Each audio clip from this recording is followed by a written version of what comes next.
Chapter 7 હું એવો ગુજરાતી. હું એવો ગુજરાતી ગીતના રચયિતાનું નામ વિનોદ હરગોવિંદ દાસ જોશી છે. તેમનો જન્મ 13 ઓગસ્ટ 1955માં બોટાદમાં થયો. તેમના મહત્વના કાવ્ય સંગ્રહોમાં ઝાલર વાગે જૂઠડી, શિખંડી, ટુંડિલ ટુંડિકા નો સમાવેશ થાય છે. ગીત, દીર્ઘકાવ્ય, સોનેટ અને વિવેચનમાં તેમનું વિશેષ પ્રદાન છે. ગુજરાતના મહિમાનું વર્ણન કરતા કાવ્યોમાં આ એક વિશિષ્ટ કાવ્ય છે. ગુજરાતી હોવાના ગૌરવથી ગીત રચનાની શરૂઆત થાય છે અને ગુજરાતી હોવાનું પ્રાદેશિક અભિમાન નહીં પણ ભારત માતાના એક અંશ હોવાના ગૌરવ સાથે ગીત વિરમ્યું છે.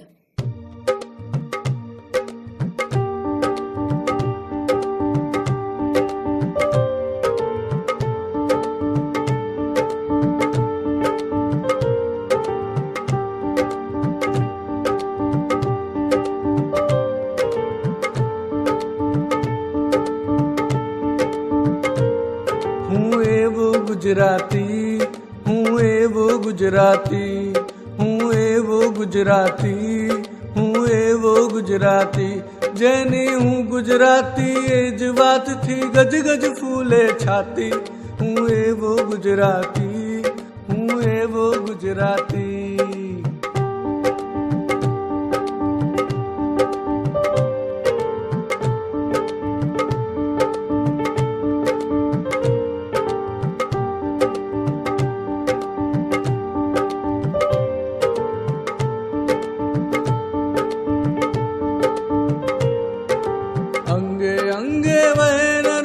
શ્વાસોમાં મહીસાગર, અરવલ્લીનો પીડ પ્રાણમાં ધબકે છે રત્નાકર.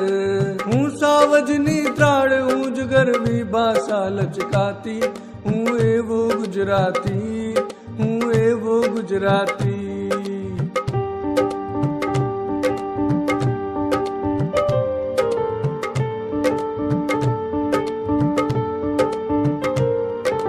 નવરાત્રીનો ભર્ગદીપ હું શત્રુ જય શૃંગ. સૂર્ય મંદિરે ગુજરતો હું ધવલ તેજનો ભૃગ. હું ગિરનારી ગોખ દ્વારકા, હું જ સુદારસ પાતી. હું એવો ગુજરાતી, હું એવો ગુજરાતી.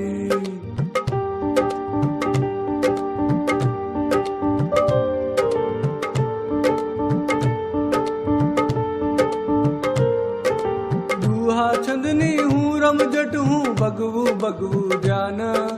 મીરાની કરતાલ હું જ હું નિત્ય એક આખ્યાન. વિજાણંદનું હું જંતર, હું નરસૈની પરભાતી. હું એવો ગુજરાતી, હું એવો ગુજરાતી.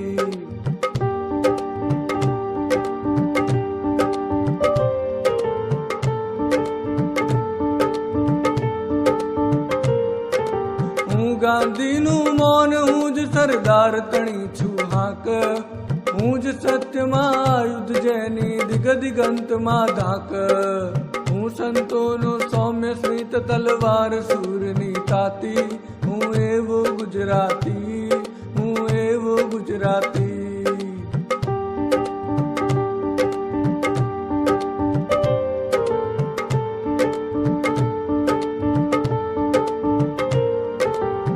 મારી માટીનો જાયો, હું ગુર્જર અવતાર. મારે શિષ ભારત માતાની આશીષનો અવતાર. હું કેવળ હું હોઉં છતાં હું સદા હોઉં મહાજાતિ. હું એવો ગુજરાતી, હું એવો ગુજરાતી. સમજૂતી. પહેલી પંક્તિ. હું એવો ગુજરાતી જેની હું ગુજરાતી એ જ વાતથી ગજગજ ફૂલે છાતી. અહીં કવિ કહે છે કે હું એક એવો ગુજરાતી છું કે હું પોતે ગુજરાતી છું એ જ વાતથી મારી છાતી ગજ ગજ ફૂલી જાય છે. બીજી પંક્તિ. અંગે અંગે વહે નર્મદા, શ્વાસોમાં મહીસાગર, અરવલ્લીનો પિંડ પ્રાણમાં ધબકે છે રત્નાકર. હું સાવજની ત્રાળ, હું જ ગરવી ભાષા લચકાતી. હું એવો ગુજરાતી. અહીં કવિ કહે છે કે મારા અંગે અંગમાં નર્મદાના પાણી વહે છે, શ્વાસે શ્વાસમાં મહીસાગર છલકાય છે. મારો દેહ અરવલ્લીનો બનેલો છે. મારા શ્વાસમાં રત્નોના ભંડારરૂપ સાગર ધબકે છે. હું સિંહની ત્રાળ છું, હું જ ગરવી ગુજરાતી ભાષા છું. ત્રીજી પંક્તિ. નવરાત્રીનો ગર્ભદીપ હું શત્રુંજય શૃંગ. સૂર્ય મંદિરે ગુંજરતો હું ધવલ તેજનો ભૃંગ. હું ગિરનારી ગોખ દ્વારિકા હું જ સુધારસ પાતી હું એવો ગુજરાતી. આ પંક્તિમાં કવિ જણાવે છે કે હું નવરાત્રિનો ગર્ભદીપ છું.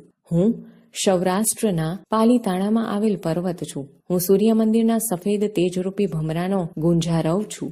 હું ગિરનારનો ગોખ છું અને હું જ દ્વારકાના કૃષ્ણની પ્રેમસુધાનો રસ પાઉં છું. ચોથી પંક્તિ. દુહા છંદની હું રમઝટ, હું ભગવું ભગવું ધ્યાન, મીરાની કરતાલ હું જ હું નિત્ય એક આખ્યાન, વિજાણંદનું હું જંતર, હું નરસૈની પર ભાતી હું એવો ગુજરાતી. અહીં આ પંક્તિમાં દુહા છંદની હું રમઝટ છું, હું જ ભગવે કપડે ધ્યાન ધરું, હું જ મીરાની કરતાલ ને હું જ કવિ પ્રેમાનંદનું એક આખ્યાન છું, હું વિજાણંદનું વાજિંત્ર છું અને હું જ નરસિંહ મહેતાના પ્રભાત્યા પણ છું. પાંચમી પંક્તિ. હું ગાંધીનું મૌન, હું જ સરદાર તણી છું હાક, હું જ સત્યનું આયુધ જેની દિગદિગંતમાં ધાક, હું સંતોમાં સૌમ્ય સ્મિત, તલવાર શૂરની તાથી હું એવો ગુજરાતી. આ પંક્તિમાં કવિ કહે છે કે હું ગાંધીજીનું મૌન છું ને હું જ સરદારની હાકલ છું. હું સત્યરૂપી શસ્ત્ર છું જેની દશે દિશામાં ધાક છે. હું જ સંતોનું સુંદર સ્મિત છું ને હું જ શૂરવીરોની તીક્ષ્ણ તલવાર પણ છું. છઠ્ઠી પંક્તિ. હું મારી માટીનો જાયો હું ગુર્જર અવતાર, મારે શેર ભારત માતાની આશીષનો વિસ્તાર, હું કેવળ હું હોઉં છતાં હું સદા હોઉં મહાજાતિ, હું એવો ગુજરાતી. અહીં કવિ જણાવે છે કે હું મારી ગુજરાતની ધરતીનો પુત્ર છું. હું જન્મે ગુજરાતી છું. મારા મસ્તકે ભારત માતાના પુષ્કળ આશીર્વાદ છે. હું કેવળ હું જ હોવા છતાં હું હંમેશા ભારત માતાનો અંશ છું. હું એવો ગુજરાતી છું.